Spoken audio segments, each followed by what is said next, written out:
So before we start this video, I just want to say that the purpose of this video is to not to offend or ridicule anyone. No, the real purpose of this video is to educate and hopefully give people a new perspective that can potentially wake them up from their mystification, because I truly believe that whatever that I'll be saying in this video can provide value and tremendously help someone to see things in a different perspective. So without beating around the bush, let's get into the real business.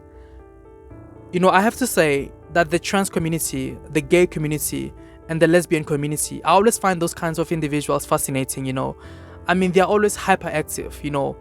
I really love their energy. They're always optimistic and full of life, and I truly believe that we need that kind of positive energy, especially in this abrupt world that we're living in. And I'm failing to understand the reasons why are they getting so much hate, because these people are completely harmless.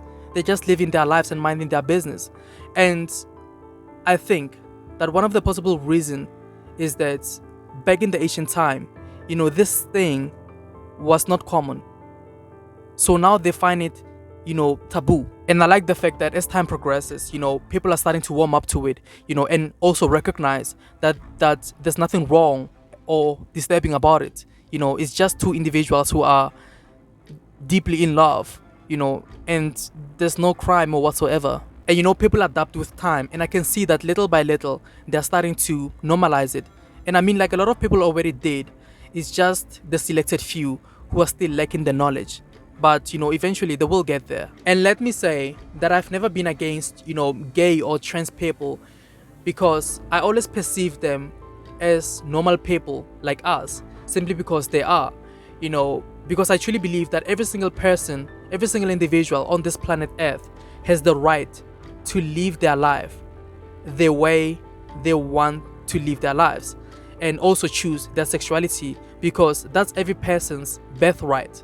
And what I have observed so far, specifically about the LGBTQIA communities, is that oftentimes this thing of theirs can play as an obstacle, a distraction that is constantly hindering them from navigating their attention towards prominent things that can tremendously help refine their lives. And please don't get me wrong, I'm not saying that the majority of them they are distracted and not successful. No, what I'm implying by this is that a lot of them, they obsess over this, and that obsession slowly but surely is the one that is turning into a distraction, an obstacle. Because now this thing of being gay, they are taking it like a full job.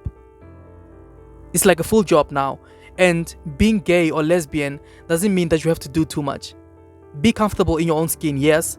Be comfortable in your own skin, but you don't have to do too much to such an extent where, this thing that was supposed to be a good thing, now it has turned into a distraction, an obstacle. Now it's stealing your focus. Now it's stealing your, potential and determination, resisting you from exercising, your fullest potential. No, it doesn't have to be that way. It's possible for you to be gay. It's possible for you to be trans. It's possible for you to be lesbian and act normal, like a normal human being.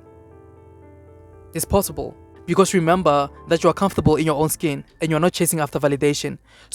So the message that I'm trying to convey here to the LGBTQIA communities is that we need to change the mindset.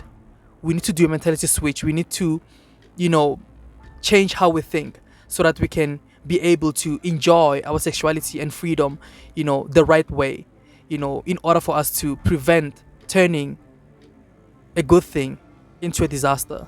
You know what I mean? So guys, thank you for watching. My name is Johannes. Don't forget to like, share, comment, and subscribe.